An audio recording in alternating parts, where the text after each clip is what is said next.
Also, What's hello that? everyone and welcome to the stream. I am Razim, and we are continuing the birthday party with some Vermintide 2, alongside Rygon and Seda, as long as he graces us with his wonderful presence that I really treasure every moment of. I feel like Uh, our introductions are a little imbalanced there, just saying. So why not go home?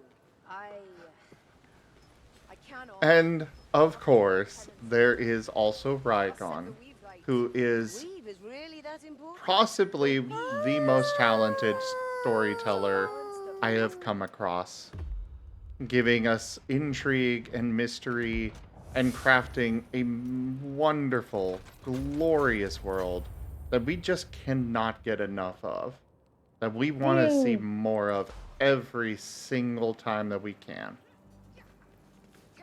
Okay, I'll accept your apology. I mean, the pure talent of Raigon as a storyteller somehow turned 6 random Pokemon trying to go to bed for an hour and a half of real world time into something worthy of a Pokemon animated short. I seriously kind of want to go and get. We are going. If we had the money, we would absolutely be spending a lot of it on a lot of money on animatics. Oh, I'd love animatics. Did you watch that Vine D&D video that I linked? I don't remember.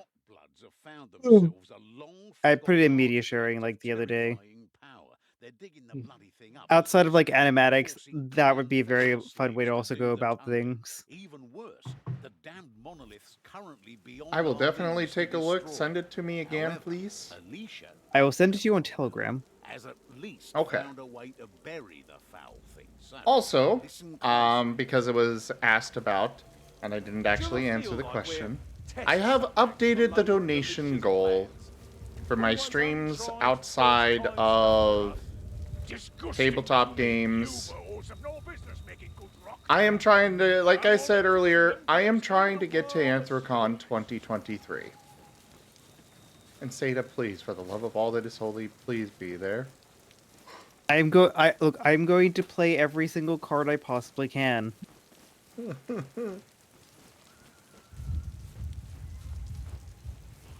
We might need some extra help to get Seda there, because it would really suck to spend all this money and not even be able to get to see Seda.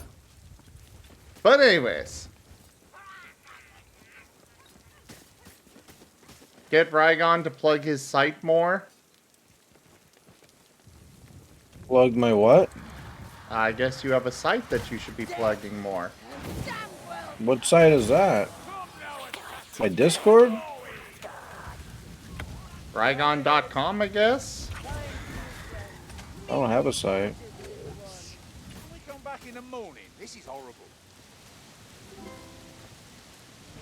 Your world building, I guess? Oh, I Oh, think that's the World Anvil thing. yeah, of course. That's just more of a side project, though. Like, that's not something I need to, like, plug on someone else's thing.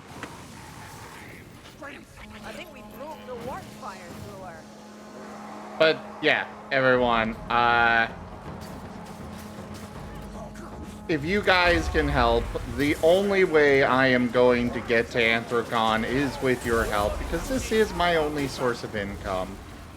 So please consider doing what you can. It would mean the world to me to be able to finally go to a con. And I can say from my experience of Anthicon 2022, yeah, amazing.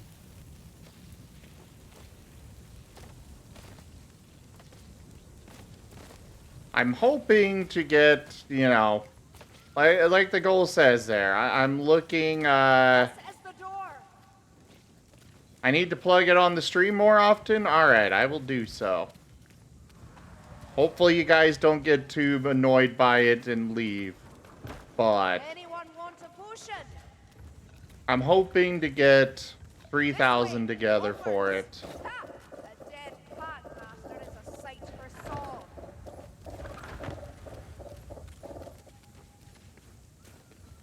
I could probably swing it with less, but, you know, it would definitely be nice to make sure that I can pull it off. Can you not taste the poison on the wind? Oh, I found some ravaged art back here. I might consider actually setting up some kind of coming. similar goal myself. Nice eye.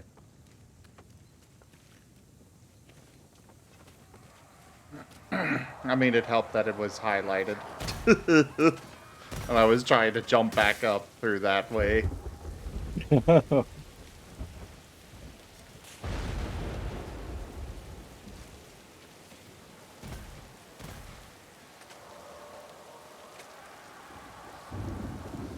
I really enjoyed my experience at Anthicon, and the only detriment for it was the fact that I only found out 2 weeks before the con started that I was actually able to go. So Q rapidly planning, with less than 2 weeks to go for the con, flights, hotel, and like, oh, I missed pre-reg. I'm just standing in the reg line. I really want to go. I want to meet people. I want to get out there and finally experience one of these cons. Mostly, I know I keep focusing on Seda, but it's kind of because he's been to 2 of them now, and I've not been to one at all. At least not a furry one. And so, you know, I'm going to be clinging to you like a lost puppy.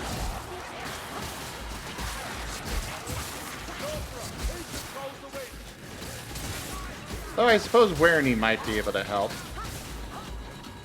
And I believe he is confirmed to be going. Yeah, I know he's aiming to go, and Oh, I found some keys. Nice, good job. No sorrow for a dead packmaster. yeah, I know with like my Anthicon experience, I was very much just like the lost puppy mode. I basically hung out with Zeal and Wormhole a lot and went back and forth there, and like I switched back and forth as well with like hanging out with Aviating and occasionally just handling for him. This time around at MFF, I was a lot more handling for Aviating. Obviously, you know, we're together now, and I freaking love that bean. And, you know, essentially a mixture of like being on the floor, handling for him, running to some panels that were very interesting, and like also going to the dealer's den. It's up here.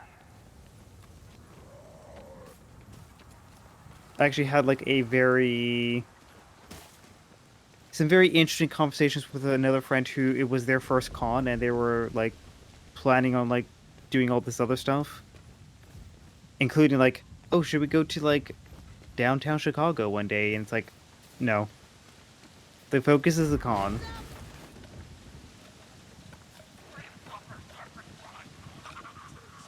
Like, if you want to do sightseeing in the city, like, you go there early. This is the path. Yeah. Once you're at the con, you kind of, like, stay there. My hopes are...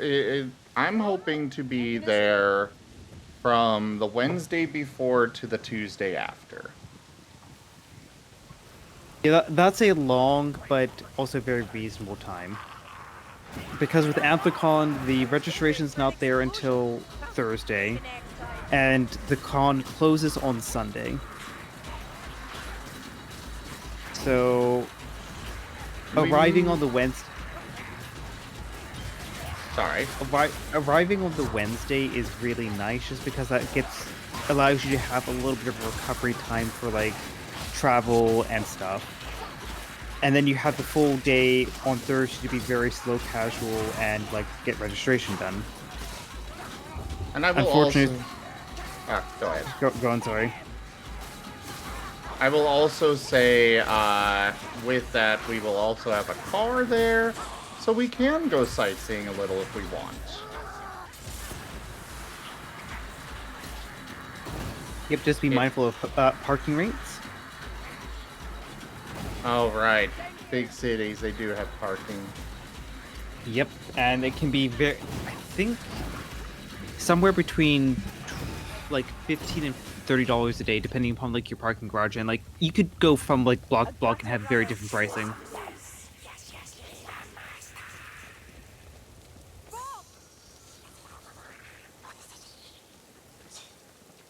But, Yeah, yeah, Jits. Having an anchor, somebody to be like, "Hi, I'm attached to you now." That is good to have.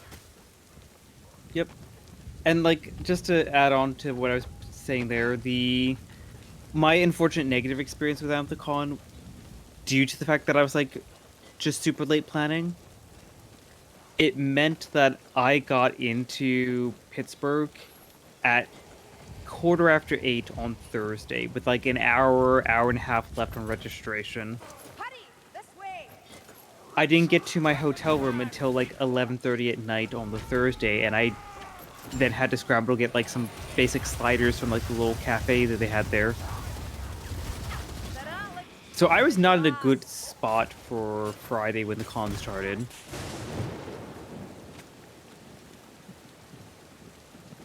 I could imagine. But, I pulled through, and, also was a little bit confused about, like, when and where to be. But the core guidance on that front would be I would say about 2 weeks prior to the con, they should release a programming schedule. And you're going to see a lot of stuff that interests you, even rudimentarily interests you. You're going to do about a third of it. Well, good to know.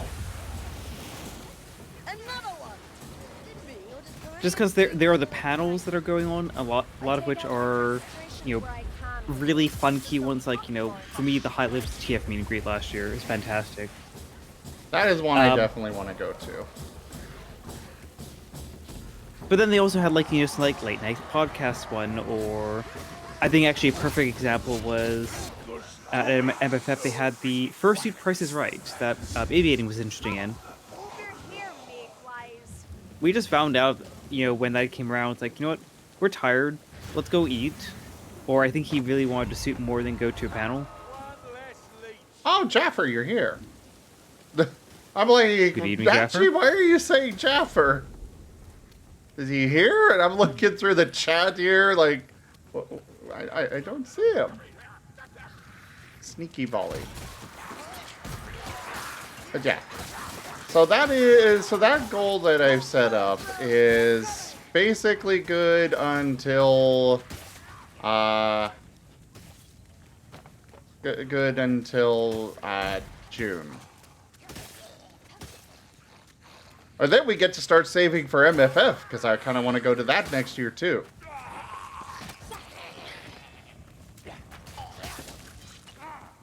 Especially since MFF might be easier, since it's closer. Chaos Warrior stomping around. But I like those two right now, because they are, 6 months apart. Yeah, they're 6 months apart, and they're also very different vibes. Anthrocon is the very relatively relaxed, family-friendly convention. And I had a very positive experience with that being my first convention. And the beauty of it is that Anthrocon is, has a fantastic working relationship with the city of Pittsburgh. So, Oh, yeah. So the the city is very welcoming. MFF comparatively is kind of like once you're there, you're there. They don't have any special perks with the convention space or whatever, but it makes up for it with just big party energy. The lobby in the main hotel is just nonstop awesome. You okay, Rygon? By the way? Yeah, I'm fading. This might be my only map.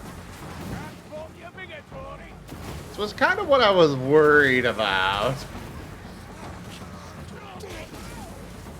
Well, it's also the conversation doesn't necessarily pertain to me, so I'm having a hard time staying interested in that. Sorry. I mean, I want you to get there too. I am loving the idea of Pokeroll Lab. Well, I'd want to go there for more reasons than just that, too, though. Oh, yeah. I mean, that is one extra perk. That is not the whole thing. Yeah, well, I don't know. I don't like it might be. No. But I do think it'd be great to do that. Maybe actually get it set up as a panel, and we'll throw Jolene and Orem behind a screen. Those that don't want to be on stage. We'll just bring in a screen and put them behind it. But I kind of look at that and it's like, hey, that's a great way to get some more eyes on the streams. Yeah. All of our streams. The blight storm is finished.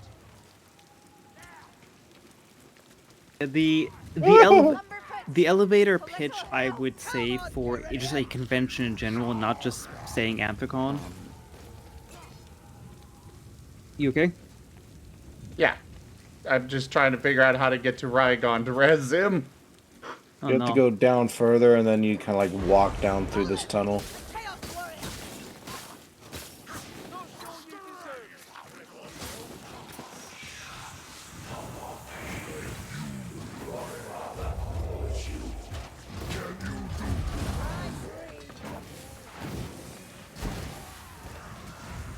I'm trying to hurry. Leech incoming. Spinner leech is no more. Where the... I'm not going down at all. Wait, you're back up? Yeah. Just jump down just a little bit. There you go.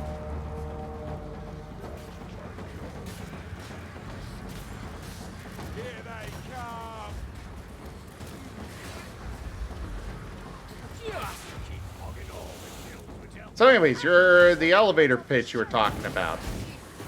Yeah, I was gonna say my elevator pitch for any convention, not just MFF or Amphicon, would be Come to be yourself. it's a come be yourself. It's a multi-day celebration of the Phantom. Tainted flame on that wind. It's an opportunity to, catch up with friends, meet new ones,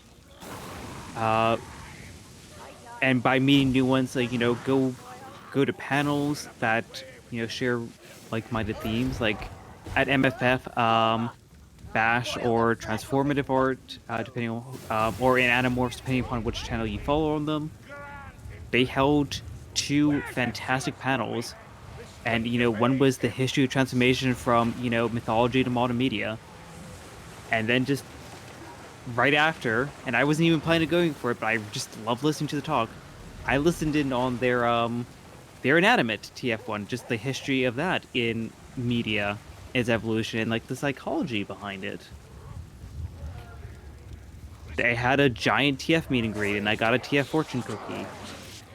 They had a TF art jam, a TF transformation in writing. They had a werewolf tier list gone wrong. They had a huge streamer meet and greet at both conventions. And the second one I had a bit more preparation involved, so it was a lot better, but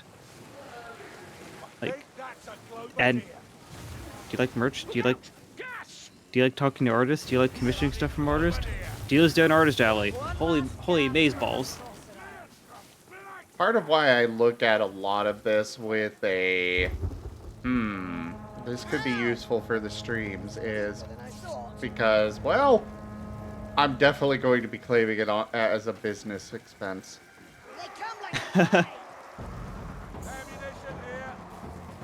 So I It's gotta make valid. sure, I gotta come up with ways to make sure it's actually beneficial to the streams.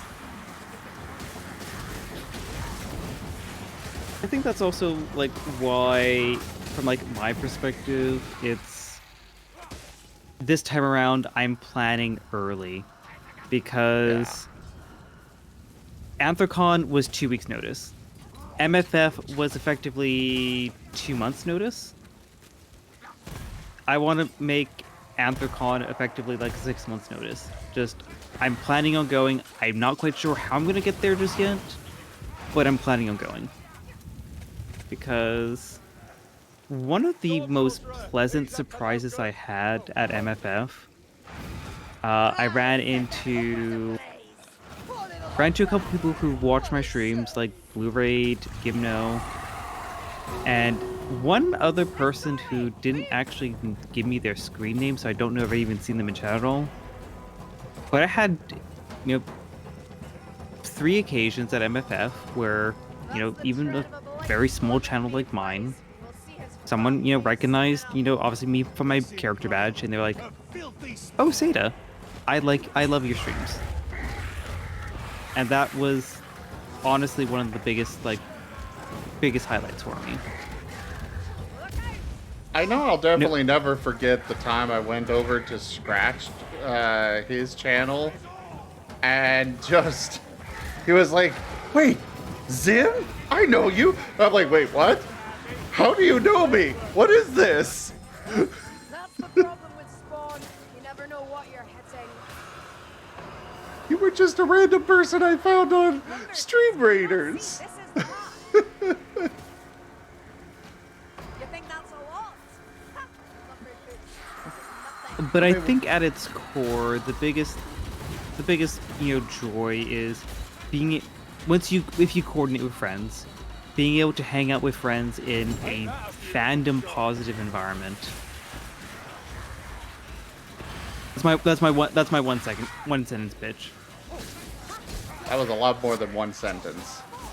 Well, no, the hang out with friends in a fandom positive environment. That's my one sentence pitch.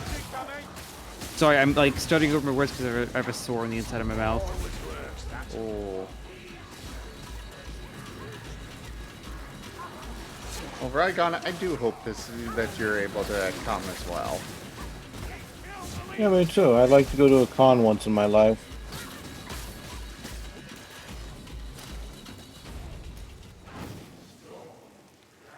I still won't forget my AC experience.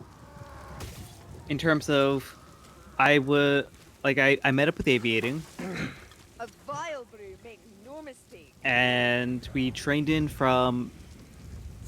Pittsburgh, and as we were getting close, we were starting to be like more suspicious of anyone who had any kind of like animal symbols or shirts, or like animal themed backpacks. He was like, are you going to Anthrocon?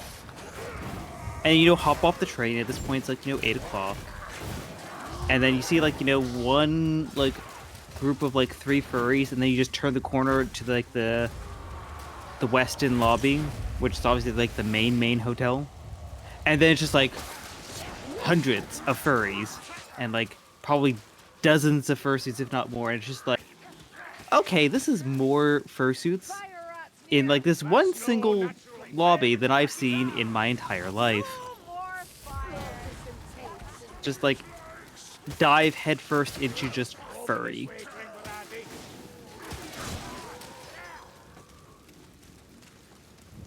It took me back for a moment, but just immediately dived into a positive experience.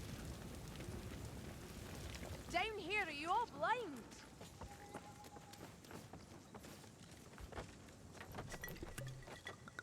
I just, like I said, it's something that I'm going to be hoping and trying to get covered to be able to do.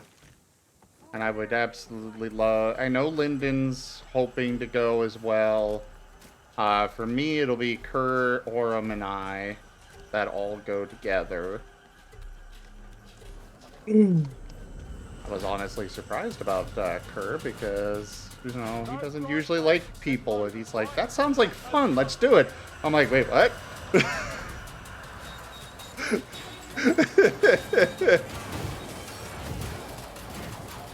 get overwhelmed. 360, why don't I stream Pokeroll? Stems from my experiences trying to stream D&D. Considering that, like, you know, Rygon, Arzadeu, and Zim all stream and record, I prefer just to kind of, like, have the night off, in a sense, and just focus on the roleplay. That is very fair.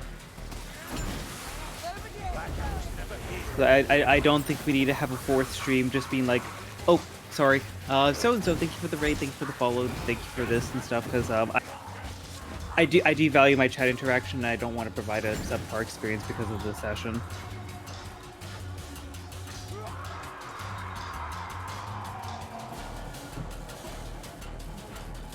Your reaction, Wostarm? What do you mean by that? And I know for me, like, I have outright built my entire channel around tabletop. It's what I started with. It's what I will end with. I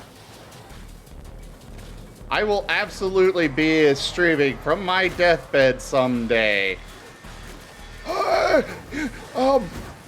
Wait, which character am I in this session again? Oh, right. Oh, so Jet, he's gonna be a... What was I talking about?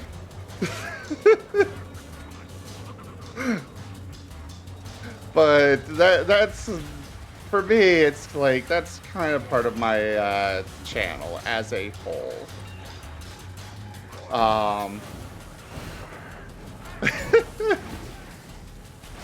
I know it'll be a sad stream, but hopefully that is not for a long time yet. Also, I have no idea what I'm going for or what I'm supposed to be doing right now. I'm just kind of going around killing things that come at me. Oh, hey, I found something to...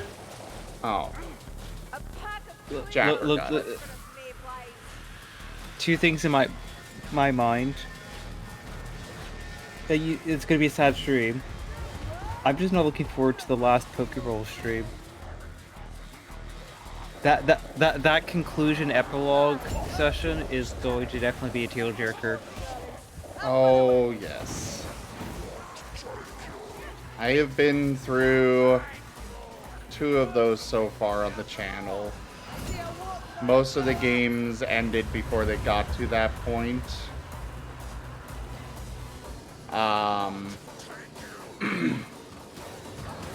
Like, we've had a lot of sessions, but most of them ended before we got to there. And yeah. We always do. Go ahead. You know, I was very fortunate with, like, my last D&D campaign. The DM recognized an opportunity to, like, you know, for them, you know, pursue a opportunity to write a book. And so they made the decision to end the campaign, but they was like, you know what, I'm going to finish this current arc we're on, and they're going to commit to an epilogue. So we had, like, basically, like, 5 or 6 sessions afterwards. But, like, I'm very thankful that they did. And I'm talking about Luna Frost campaign on this one. Yeah. Because, yeah, we got to finish the story, the main story objective, and he was able to tie that up and wrap it up in a meaningful conclusion, even though, you know, it was, like, technically shorting the campaign longfold, because it was originally supposed to go to level 20. But then we also got to properly say goodbye to our characters, and discuss what would they do. Yeah. And it wasn't just a, I'm going to narrate here, it'd just be like, you know, Lunar went as far as to say, okay, well, hey, I'm going to bring in, like, a couple NPCs, and you're going to roleplay with those NPCs. Like, ultimately, my character for the party was actually the last one to remain at the guild. Flint got flung back to the future. I'm actually forgetting two of our characters' names now, but three of them went off to deal with gathering family heirlooms, and our Avia, custom construct bird race, had to return back to the World Tree because it needed their help. So Sylvius was the last person of his party to remain a member of the party at the guild, and he went up to gold rank. And then one of the platinum rank members came across and was like, "Hey, look, you've been with us for a while, but obviously, like, you're kind of by yourself. But I know you've been wanting to reset up your investigative shop. We have this plot, we have this building that we've been looking to get rid of. Like, would you want to take that and try it again?" And Sylvius took it, and somehow managed to not mess it up in 400 years, enough to have an adoptive son, have one of the old party members come back, the reincarnated, an extra service hand, and then take that party member that went back to the future and be like, I'm starting to see the world that you were describing in your stories. If my shop is still around, I'd like to offer you a job. Obviously, Sylvius is long dead by that point, by the time, Flint got the letter. But Flint got a job at Sylvius' old shop and went on a new adventure. For me, like all the campaigns, we had an epilogue. Rooms and Reptiles. Before the epilogue, the epilogues took place a few years after. Rooms and Reptiles, it was our whole thing that we were doing the entire time. Oh, real quick, Rygon, are you up for another? Aye, but obsession ends well. Are you? According to you, I am. doomed anyway. Alright, we could do one more. Okay. Mayflies. After that, though, I think I do need to get to sleep, because I am... blah. That's fair. But Rooms and Reptiles ended with one player, Rock. That was our all Cobalt campaign. We came across the big bad evil guy, and he had an item for a long freaking time. He started as a fighter. He was dumb as a sack of bricks. And he had picked up some warlock levels, with the patron being this doll that he had acquired, and was talking to him. But Rock, he had an item that would basically completely erase himself. It basically erases the target as well as the wielder. And we tried to take out the BBEG, and we were failing, and Rock pulled this out, and we're all like, wait, no, don't! And then he did it. But in the end, it wound up being that, because he and one of the other players' characters had kind of fallen in love, and they wound up having an egg together, and a part of his soul was put in there, and so it was like, he was semi-reborn, and it was a nice ending in the epilogue. Eric's wound up raising... He wound up awakening several more animals to be a part of their kobold community, and but Echoes of Eberron, we ended the campaign around level 12. However, our epilogue was us all at level 20, and one god that had been an absolute pain in our ass the entire campaign. They were... We went and took them down. And one last hurrah. Before we finally went for our little role play of stuff. Yark opened up a big, very successful chain of... very successful chain of taverns all over the place. Sinel, my character, started up an adventuring guild. And you know, it's just nice to have those epilogues. But it was definitely one that I managed to keep my face on straight, but afterwards, after finishing it, I was like bawling with both of them. And even now, they're both kind of bringing up tears again, because it's like, those were great memories.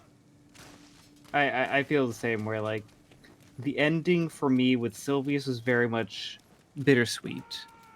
You're going to attach to the character, you know, watch the character grow from basically being incompetent to being badass.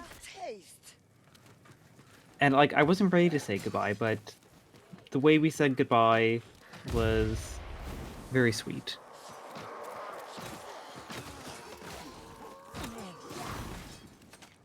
Yeah, for me, I can't let a character go until I feel like their story actually comes to a conclusion.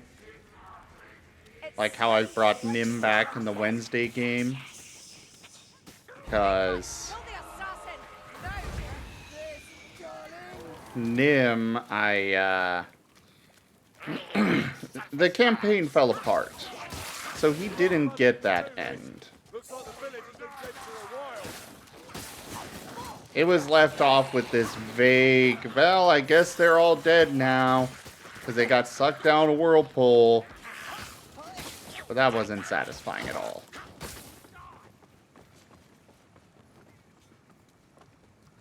I will be honest, Jaffer. No. Like, the professor... I don't want to make you feel bad, Jaffer. But just honest, no.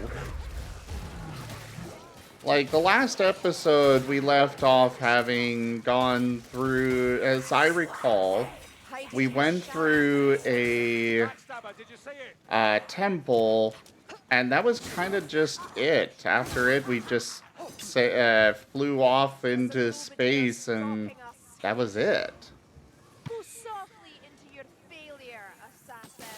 Like, he didn't retire or go off and find more things or whatever he wound up deciding to do. And I think that's actually a very important element for an epilogue, is that, you know, the adventuring phase of a character's journey is just that, a phase. Unless they died in combat, what would they do? Did they decide to continue adventuring, just not with the party of the main story? Or did they decide, you know what, I've gotten my treasure, I'm going to set up a museum, or I'm going to make pots, I'm going to go painting, or I'm just going to be that old wise sage in the forest that people are going to journey to, and then I'm going to tell them riddles just to mess with them. Whatever makes sense for the character. I think giving that opportunity and that space to craft, not just, and that's part of the reason why I told like that story at the end there. It's like, not just like say, okay, this is what I'm gonna do, but actually like craft that a little bit, like craft that with like either some of the other characters or with your storyteller, and come up with something, you know, naturally on the spot. And I feel like that's, no pressure, Rygon. I feel like that's an element of a good storyteller when that epilogue session gets there, where, you know, we've grown with the characters, we've known the characters, but the storyteller also has grown with the character and understands them and can, understanding, what they really want, can provide them a organic opportunity to be like, hey, your adventuring is over, but, hey, you wanted to open up a museum with all the artifacts you stored. Well, hey, I got this rundown, shack, on the town next over. I can sell you for cheap if you want it. I mean, at the end of most adventuring careers, we don't need it cheap. Hey, but the point I'm making kind of is Yeah, there. Where it's I like, do. okay, there is something that your character's been working towards, or maybe something your character lost at the beginning of the campaign, and hey, there's an opportunity I can give you to get it back. Some you have to work a bit more towards in that epilogue, but yeah, I think like it's like it. I think ultimately it's providing a character with a satisfying means to leave the adventuring life. Not Yeah. so much deep as hungry. Or if they choose to stay, they choose to stay. And I was very fortunate with Sylvius's epilogue that despite his race living till they're well into the 300s-400s, Volunteering is the the work gap you're looking between for. the campaign and Flint's original timeline was about 450 years. So he actually got to live a full, satisfying life off screen, and basically, like, to his adoptive son, present like a multi-book manuscript of his adventures to his party member when to be delivered when they got back to their timeline. Jaffer. Oh, go ahead. It was perfect, but go on. Jaffer, I definitely do not blame you. Like, you had a lot of stuff going on, and you just couldn't bring yourself to run it. And that is a-okay. The Professor is a character that that I would be happy to return to in the future. Ideally, kind of like I have with Nim, where it's just, okay, that adventure ended, that group fell apart or whatever, and now he's here with this group. That is something that I would like to do at some point. But for me, it's like, okay, this is a beloved character.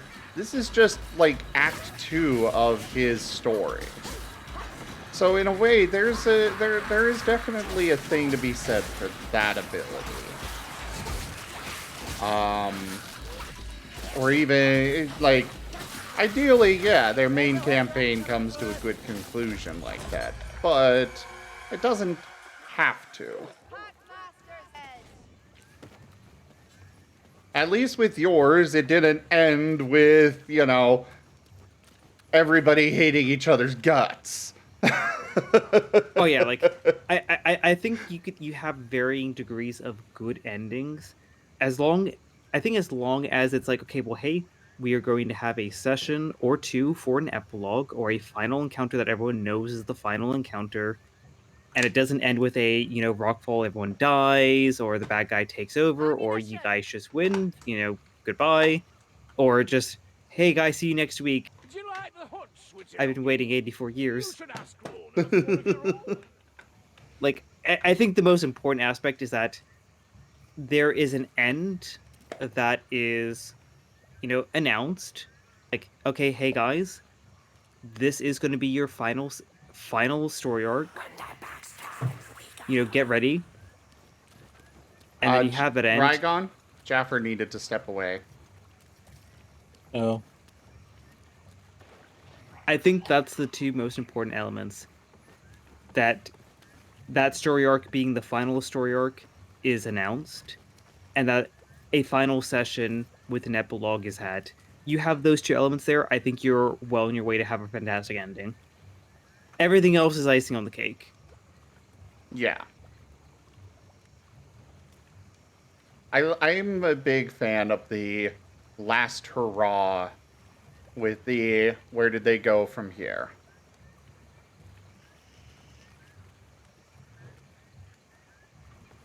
You know, especially for campaigns that don't make it to max level. So we can just bump ourselves up and go have that last hurrah and finally come to a good, satisfying ending. Like with Echoes of Eberron, where we had the god that had been messing with us. And we kicked down the dimension, or the door to her dimension. And it was a tough fight. But we had fun.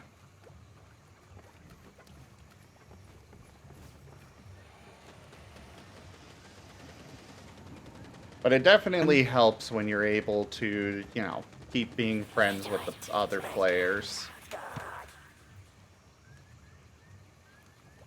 Yep, and fun is probably the most important factor of it all.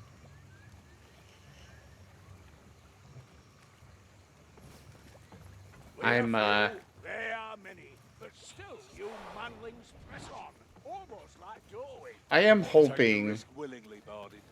Someone that needs to strike a when blow for the us. poker Thinking roll on your game does eventually come to its end, that we'll be able to start another What about one. the dead who have no one to fight? Instead of They just have us. falling apart and losing that precious friendship that we built over the years. Because that's kind of what has happened with the Echoes of Eberron group, because they were also part of the Rooms and Reptiles group. I do understand fully that the DM was just like, yeah, I've run 2 campaigns in full, back to back. I think I'm good to take a break, but I haven't heard from him since. Ah, welcome back, Jaffer. Yeah, it's one of the natures of those things. Like Lunar, my DM for that campaign, like we've not chatted as frequently. Like it's now gone to, you know, once every couple months we chat. Still very good terms, but like, you know, that binding, you know, glue that, you know, makes you want to jump into a call and like chat about stuff. Yeah, you lose that, unfortunately.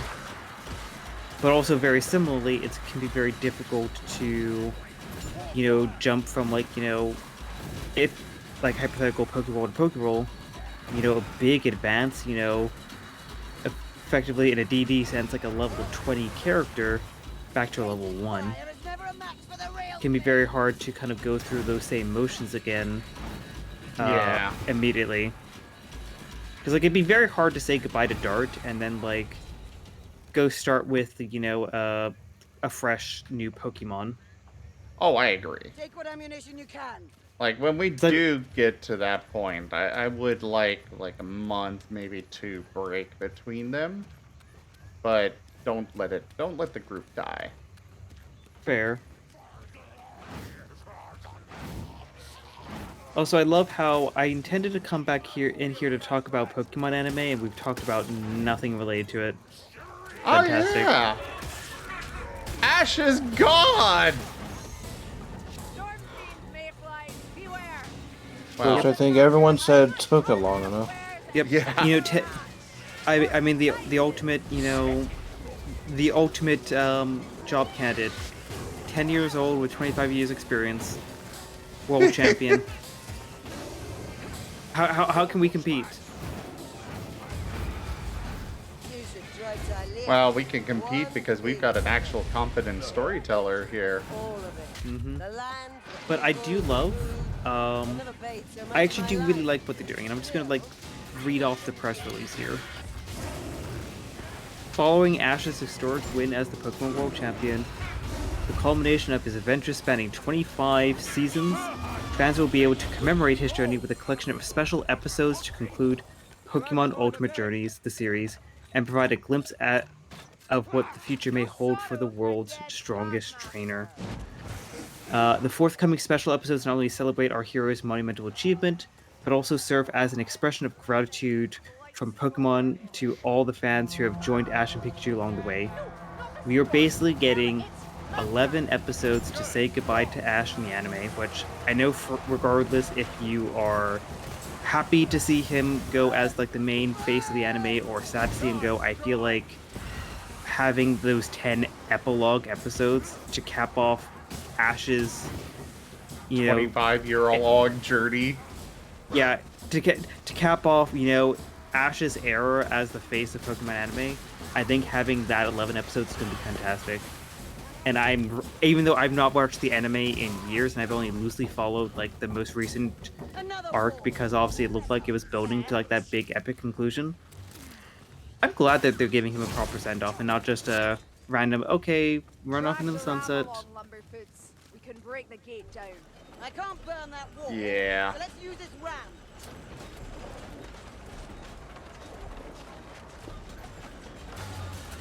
It is nice that they're doing that. Don't get overwhelmed.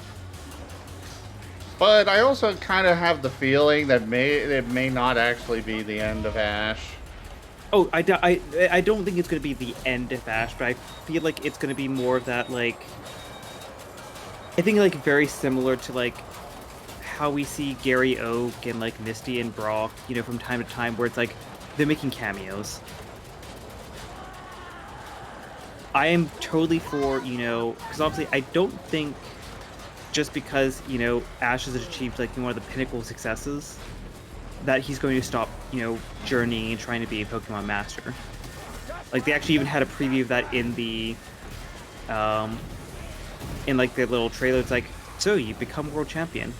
How close are you to becoming a Pokemon master? It's a valid question from Gary. Yeah? And I think, yeah, very much, like, we're going to definitely see from him from time to time, but it's not going to be the focus of him basically every episode, or mostly every episode.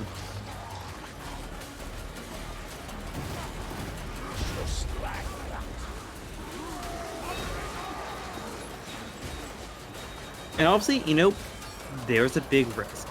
There's a huge risk that they're doing here, because, they could have gone down, like, every other kind of anime like that. Like, I think, like, Yu-Gi-Oh! For me comes to mind as, like, a big one where, they change the protagonist every few story arcs. They are making a big risk by, effectively abandoning the formula of the past 25 years. But I appreciate that they're doing it. Oh, yeah. Why does everything hurt? Wraps and tinctures.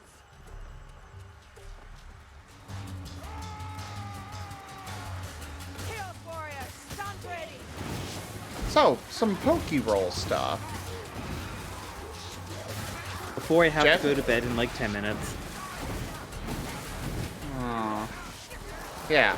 Before then, Rhygon, something that directly involves you. Jet picked up Shadow Sneak.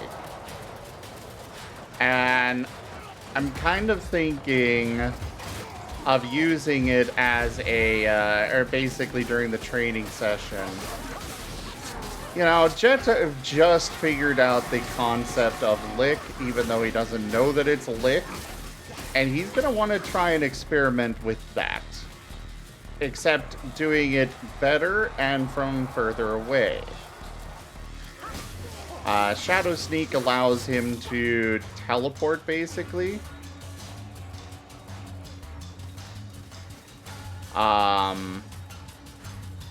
And so, he gets to go... go ahead. I could actually see a better justification for that. Oh? I could see Jet wanting to use Lick in combination with his phasing. Just be like, okay, I'm gonna like phase. I'm gonna sneak up behind you and lick you. Well, but, I want to clarify on that. He doesn't understand that he's been licking people. As far as he knows, he's phasing into them with his nose.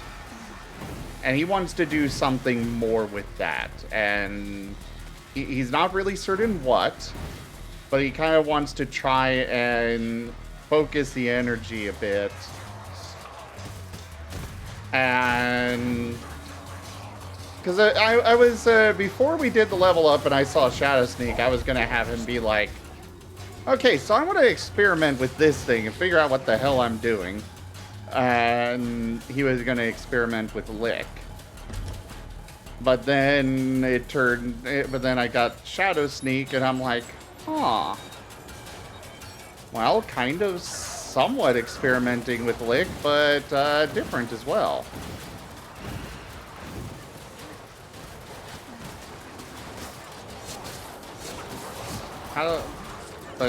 Got any ideas on that? I think just boiling down to the, okay, you know, Jet wants to kind of use his phasing to sneak up on Dart to kind of like get a bit of a reposition, and then like, you know, do like the whole like, as you said it, like phase through them a little bit with his nose. I think just the core element of I'm going to phase and sneak up taps perfectly into Shadow Sneak. Yeah, I agree. Does that sound good for you to you, Rygon? Yeah, I think so. I'll probably have to reiterate it once we get once I get some rest and I can fully comprehend it. Fair enough. Down it goes.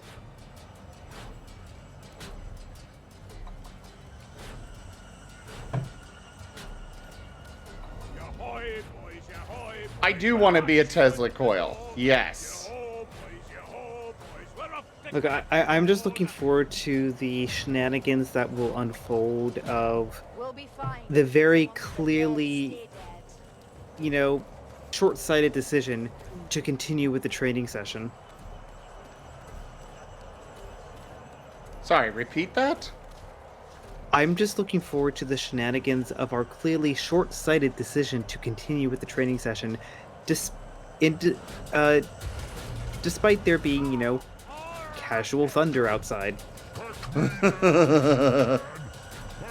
So we're going to be training in the rain with a small probability that, you know, there'll be lightning in the area. And you are an electric type, and I am a steel ground type, which means I very reasonably could attract the lightning but not be hurt by it.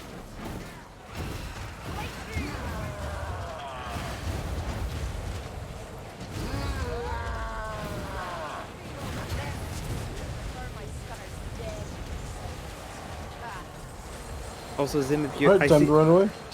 Zim, I see your mouth moving on your model, but I don't hear you talking. Oh, it's just my mouth being a little open. Okay. I'm not actually. I was worried for a moment. I'm like, oh no. Well, what were you gonna say, Rygon? I was just saying, oh, that was quick. Yeah, that boss fight was very quick. what kind of a worthless You know, I must have gotten some good hits on him. But Drotooth, I'll add on to that.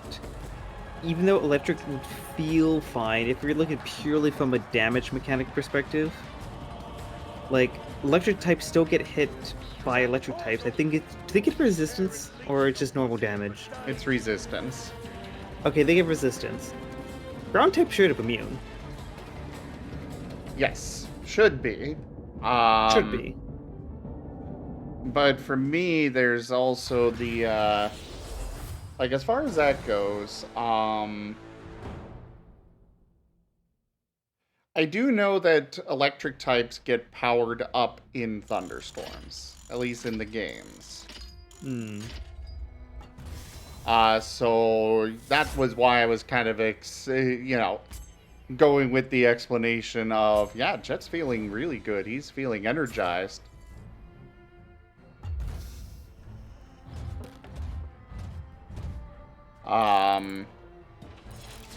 So that is definitely one thing that I put in there specifically.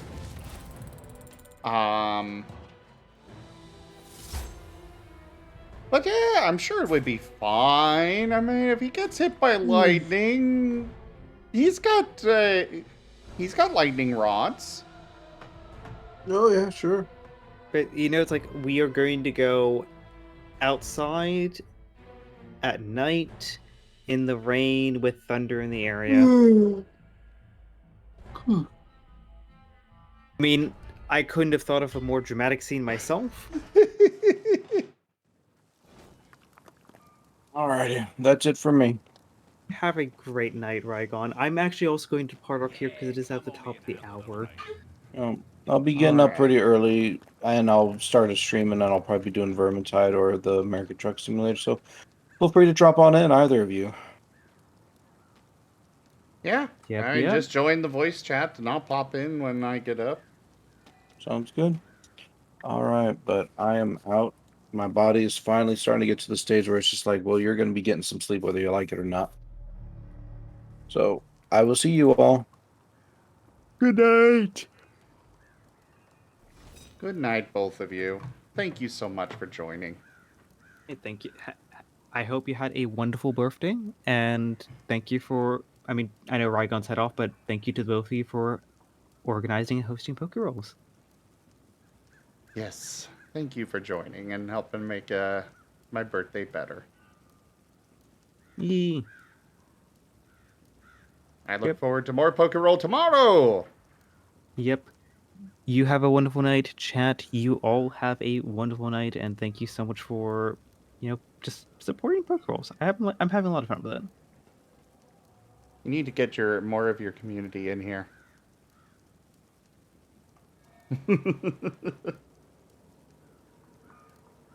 You're all heckin' adorable. Boop. Good night. Good night.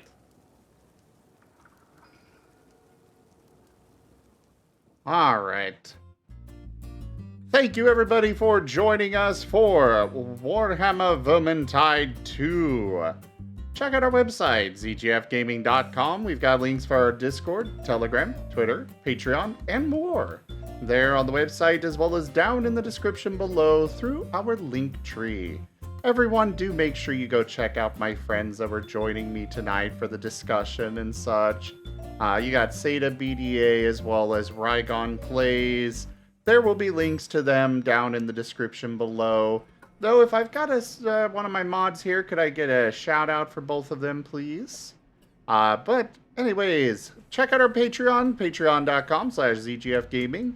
It is one of the best ways to support the channel, though you can also do so by sharing the stream around. And again, I am trying to get the funds together to go to Anthrocon 2023. Your guys' help with me doing that it's only going to be possible with that. So please consider helping however you guys can. But for now, thank you for joining, and I bid you the most fondest adieu.